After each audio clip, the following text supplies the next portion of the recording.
आज की इस वीडियो में स्टूडेंट्स हम करेंगे क्लास 10 फिजिक्स के यूनिट नंबर 19 न्यूक्लियर फिजिक्स के तमाम अनसॉल्व्ड प्रॉब्लम्स। तो आइए इस वीडियो को स्टार्ट करते हैं। तो स्टूडेंट्स, अनसॉल्व्ड प्रॉब्लम स्टार्ट करने से पहले एक छोटी सी बात है, कार्बन डेटिंग, जो कि आपको पता होनी चाहिए। कार्बन डेटिंग किसे कहते हैं देख लेते हैं। कार्बन डेटिंग की मैंने यहाँ पर डिफाइन लिखी है, रेडियो कार्बन डेटिंग, और we can say carbon 14 dating is a scientific method that can accurately determine the age of organic materials as old as approximately 60,000 years। इसका क्या मतलब है स्टूडेंट्स कि कार्बन डेटिंग, जिसको हम रेडियो कार्बन डेटिंग या C14 dating भी कहते हैं, ये एक साइंटिफिक मेथड है जिसकी मदद से हम उम्र मालूम कर सकते हैं किसी भी ऑर्गेनिक मटेरियल की। तो कार्बन डेटिंग स्टूडेंट्स किसे कहते हैं? अगर आप हजारों साल पहले वो तमाम एनिमल्स और प्लांट्स जो कि इस दुनिया से जा चुके हैं, अंडरग्राउंड बरीड हो चुके हैं, उनकी अगर आप एज मालूम करना चाहते हो तो उसके लिए हम यूज करते हैं कार्बन डेटिंग। तो यहाँ पर मैंने लिखा भी है, एनिमल बॉडीज और plants are made up of carbon atoms, कि जितनी भी हमारी एनिमल बॉडीज और प्लांट्स होते हैं वो किसके बने हुए होते हैं? कार्बन एटम्स के बने हुए होते हैं। और इनके अंदर कार्बन क्या होता है? एब्जॉर्ब हो जाता है एटमॉस्फेयर से। अब स्टूडेंट्स, नट शेल के अंदर मैं आपको ये डायग्राम बता देता हूं कि कार्बन डेटिंग का प्रोसेस किस तरह से होता है। रफली से हम थोड़ा सा देख लेते हैं।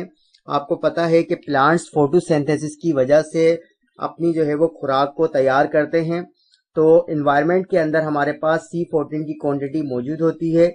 जब प्लांट्स फोटोसिंथेसिस का प्रोसेस करते हैं तो वो C14 को भी क्या करते हैं? एब्जॉर्ब कर लेते हैं। और जब एनिमल्स ये इन प्लांट्स को खाते हैं तो C14 इन एनिमल्स की बॉडी में भी शामिल हो जाती है। और जब ये जानवर मर जाते हैं तो इसके अंदर C14 की क्वांटिटी मौजूद होती है।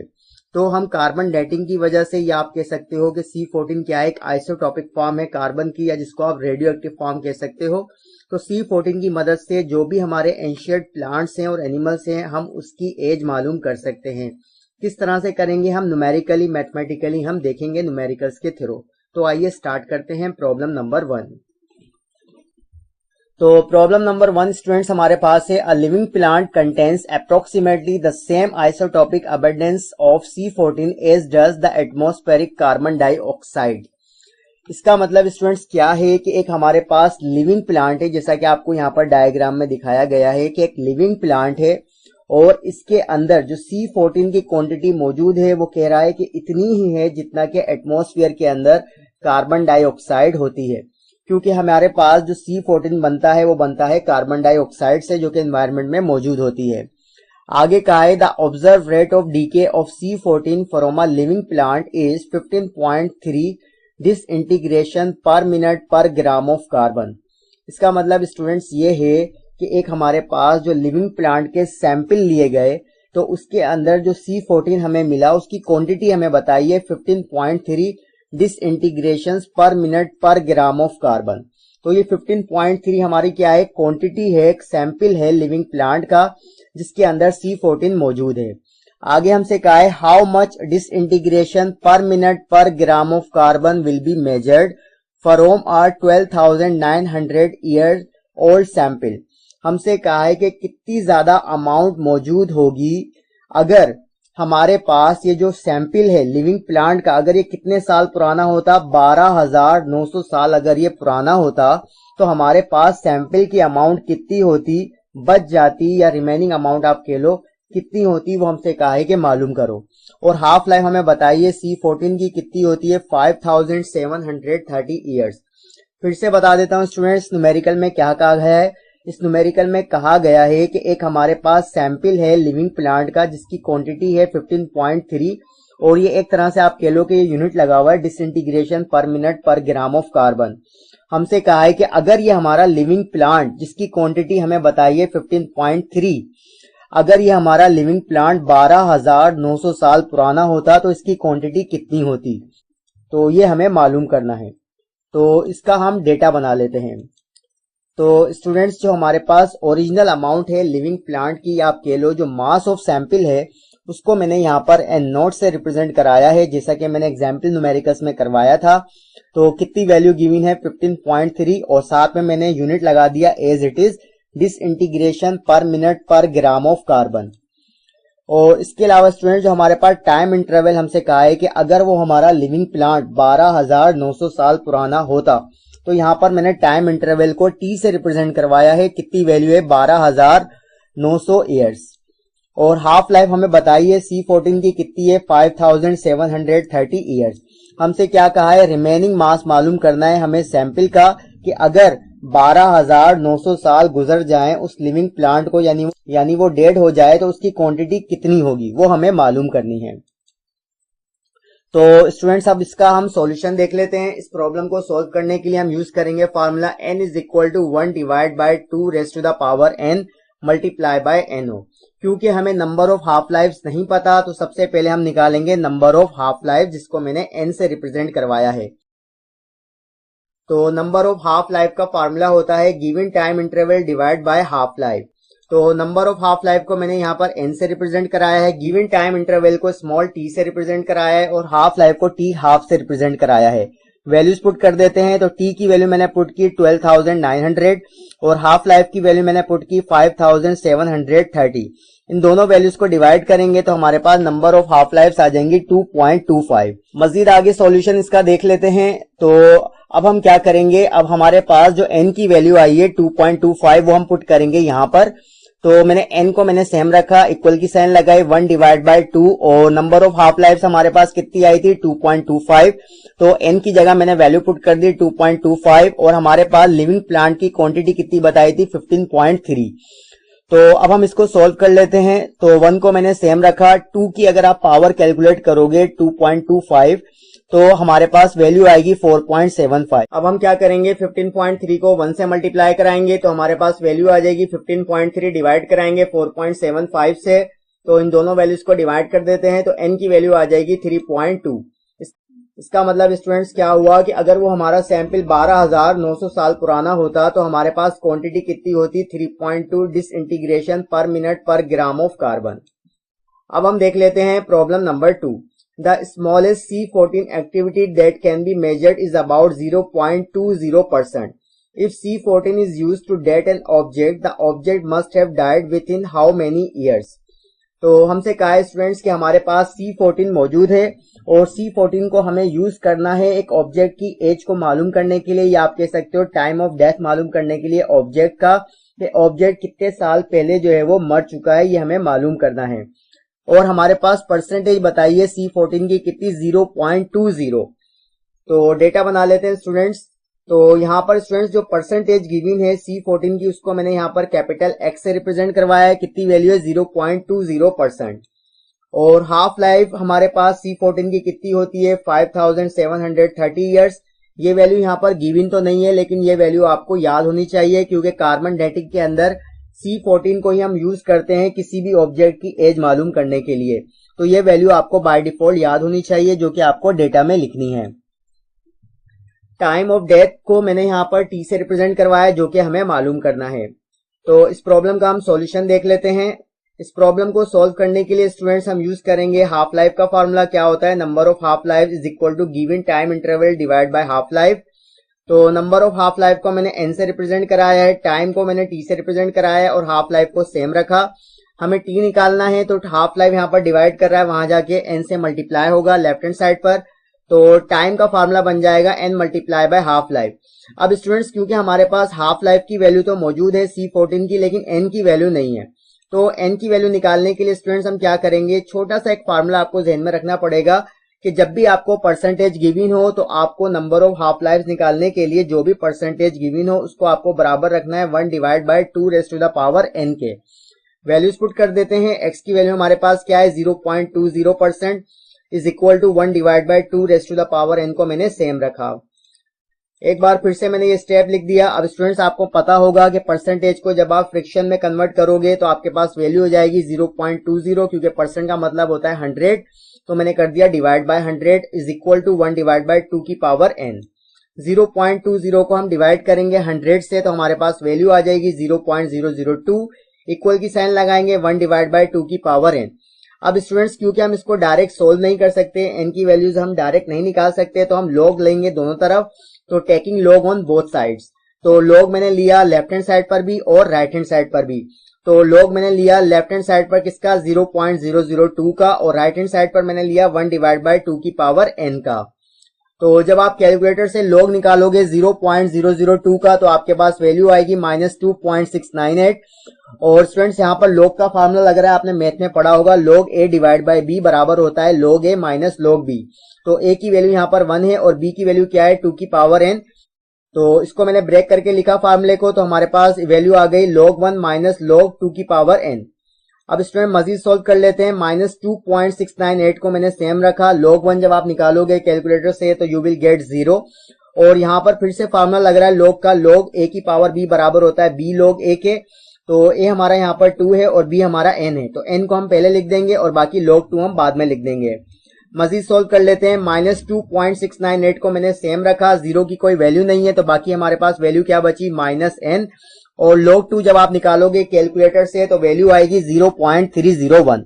अब हम क्या करेंगे 0.301 को माइनस से मल्टीप्लाई कर देते हैं तो हमारे पास वैल्यू आ जाएगी -2.698 इज इक्वल टू -0.301।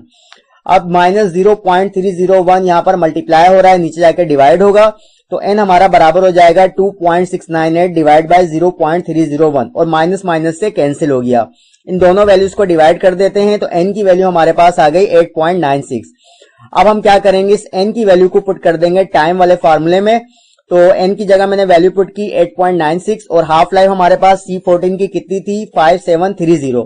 इन दोनों वैल्यूज को मल्टीप्लाई कराएंगे तो हमारे पास वैल्यू आ जाएगी t is equal to 51340.8 years. तो ये स्टूडेंट्स हमारे पास टाइम ऑफ डेथ आ गया उस ऑब्जेक्ट का जो कि हमने मालूम किया with the help of C14। अब स्टूडेंट बुक के अंदर आपका आंसर थोड़ा सा इसके करीब करीब ही आ रहा होगा, तो आपको उससे कंफ्यूज होने की जरूरत नहीं है, क्योंकि मैंने यहाँ पर जब log लिया है तो log की जो मैंने वैल्यूज पुट की हैं वो पॉइंट के बाद 3 डिजिट पुट की हैं। जब आप कैलकुलेटर में सोल्व करोगे तो पॉइंट के बाद बहुत सारी वैल्यूज आएंगी, इसलिए थोड़ा सा आंसर में फर्क आ रहा है। बाकी ये आंसर भी बिल्कुल सही है, तो यही इसका आंसर था। अब हम देख लेते हैं problem number 3। How long will it take for 25% of the C14 atoms in a sample of C14 to decay. इसका क्या मतलब है स्टूडेंट्स, हमसे कहा है कि कितना टाइम लगेगा अगर आपके पास C14 एटम्स की जो क्वांटिटी हो यानी परसेंटेज की फॉर्म में बताइए 25% हो, तो एक सैंपल के अंदर अगर आपको C14 को आइडेंटिफाई करना हो तो उस सैंपल को डीके होने में कितना टाइम लगेगा वो हमें मालूम करना है। तो स्टूडेंट्स डेटा बना लेते हैं। तो यहाँ पर स्टूडेंट्स x हमारा बराबर है 100 माइनस 25 इज इक्वल टू 75%। अब आप कहोगे कि यहाँ तो 25% गिवन है और यहाँ पर मैंने 100 में से 25 को सब्ट्रैक्ट क्यों किया है। तो स्टूडेंट्स आपको पता होगा जो टोटल परसेंटेज होती है वो 100 होती है, तो 25% तो आपका क्या हो गया यूज हो गया, लेकिन बाकी कितना बचा, बाकी बचा 75। तो 75 आपके पास तभी आएगा जब आप 100 में से 25 को निकालोगे, तो इसलिए मैंने 100 में से 25 को निकाला तो हमारे पास 75% आ गया। तो हाफ लाइफ हमारे पास C14 की कितनी होती है बाय डिफॉल्ट 5730 ईयर्स। और हमें क्या मालूम करना है, फिर से हमें टाइम मालूम करना है। इसका सॉल्यूशन भी बिल्कुल सेम है जैसा कि प्रॉब्लम नंबर 2 का था। फिर से स्टूडेंट बता देता हूं, यहाँ पर 25% गिवन है C14 एटम्स की क्वांटिटी परसेंटेज की फॉर्म में, और यहाँ पर मैंने 75 इसलिए लिखा है कि डीके होने में 25% एटम्स यूज हुए C14 के, तो बाकी कितने बच गए, तो बाकी बचे 75, इसलिए मैंने 100 में से 25 को सब्ट्रैक्ट किया है। अब हम इसका सॉल्यूशन देख लेते हैं। इस प्रॉब्लम को सॉल्व करने के लिए फिर से हम यूज करेंगे हाफ लाइफ का formula, number of half life is equal to given time interval divide by half life. Half life को मैंने n से रिप्रेजेंट कराया, टाइम इंटरवल को स्मॉल t से, और हाफ लाइफ को मैंने सेम रखा। तो t के लिहाज से फार्मूला अरेंज करेंगे तो क्या बनेगा, n multiply bye half life. अब हमें n की वैल्यू नहीं पता तो n की वैल्यू हम निकालेंगे, सेम प्रोसीजर है जो कि हमने किया है प्रॉब्लम नंबर 2 में। तो मैंने x का फार्मूला बनाया, x is equal to 1 divide by 2 की पावर n। x की वैल्यू पुट कर देते हैं, x की वैल्यू क्या है यहाँ पर 75% is equal to 1 divide by 2 की पावर n। अब स्टूडेंट्स हमने क्या किया, परसेंट को लिखा 100 की फॉर्म में, तो 75 को डिवाइड करेंगे 100 से, इक्वल लगाएंगे 1 डिवाइड बाय 2 की पावर n। 75 को 100 से डिवाइड करेंगे तो वैल्यू आ जाएगी 0.75 is equal to 1 divide by 2 की पावर n। लोग ले लेते हैं दोनों तरफ, तो लोग हम लेंगे 0.75 का और साथ में हम लोग लेंगे राइट हैंड साइड पर 1 डिवाइड बाय 2 की पावर n का। तो लोग 0.75 क्या आएगा, माइनस 0.124। यहाँ पर फिर से हमारे पास लोग का डिवाइड वाला फार्मूला लग रहा है, लोग a डिवाइड बाय b बराबर होता है लोग a माइनस लोग b के। तो यहाँ पर मैंने यहाँ पर इन वैल्यूज के लिहाज से लिख दिया लोग 1 माइनस लोग 2 की पावर n। सोल्व कर लेते हैं। -0.124 को मैंने सेम रखा, log 1 बराबर होता है 0 के। फिर से यहाँ पर log का मल्टीप्लाई वाला फॉर्मूला लग रहा है एक्सपोनेंट की फॉर्म में जो होता है log a की पावर b, तो बराबर होता है b log a के। तो log 2 की पावर n किसके बराबर हो जाएगा, n log 2 के। सोल्व कर लेते हैं। -0.124 को सेम रखा, 0 हमारा यहाँ पर खत्म हो गया। बाकी क्या बचा, -n मल्टीप्लाई बाय log 2 किसके बराबर होता है 0.301। अब हम क्या करेंगे, 0.301 को मैंने मल्टीप्लाई करा दिया n से, तो हमारे पास वैल्यू आ गई -0.301 n।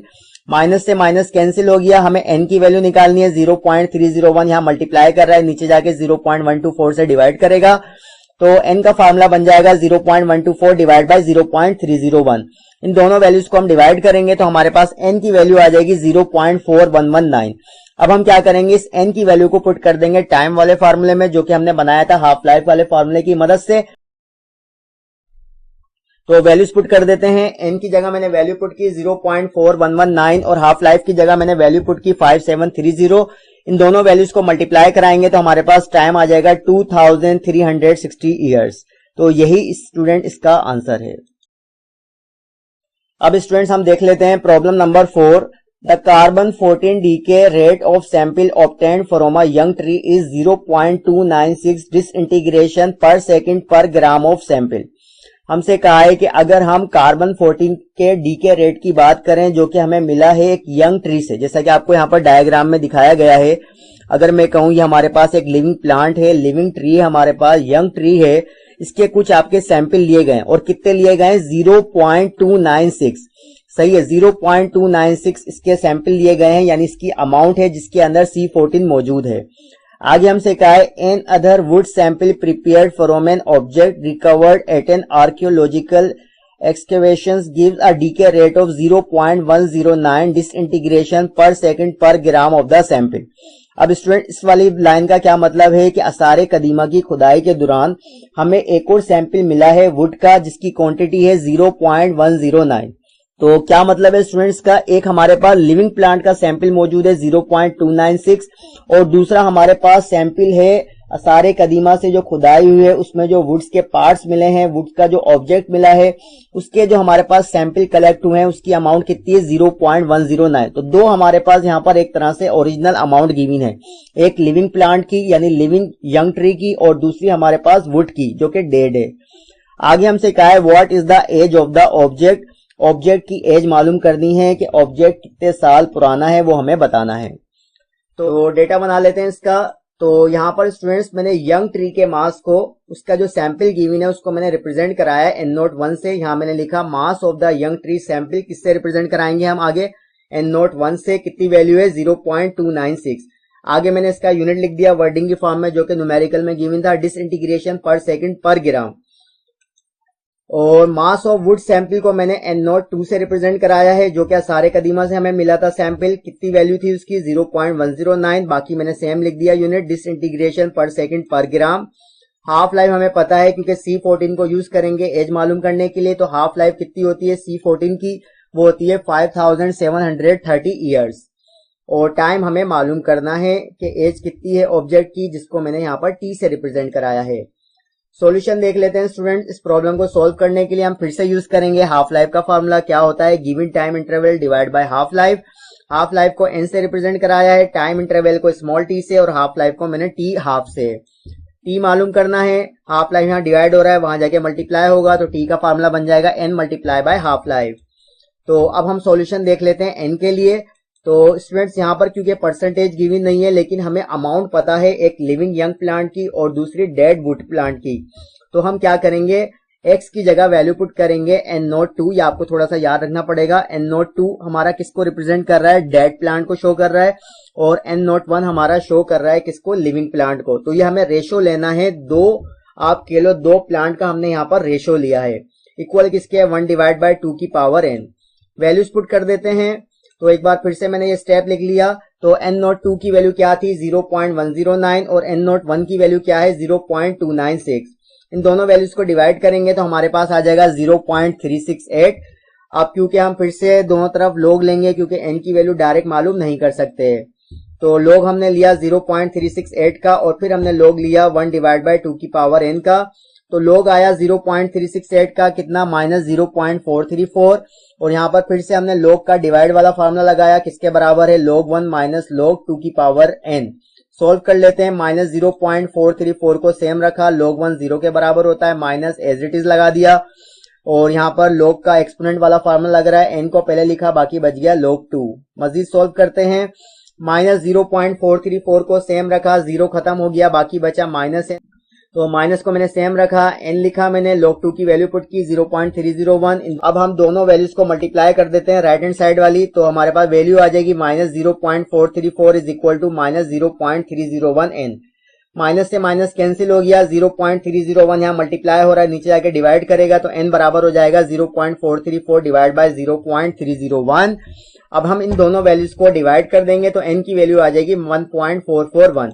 अब हम क्या करेंगे, इस वाले फार्मूले में n की वैल्यू पुट कर देते हैं, तो 1.441 को हम मल्टीप्लाई करा देंगे C14 की जो हाफ लाइफ होती है 5730 से, तो हमारे पास टाइम आ जाएगा कितना 8256.93 ईयर। इसका मतलब जो एज है ऑब्जेक्ट की वो कितनी है 8256 साल। तो यही स्टूडेंट इसका आंसर है।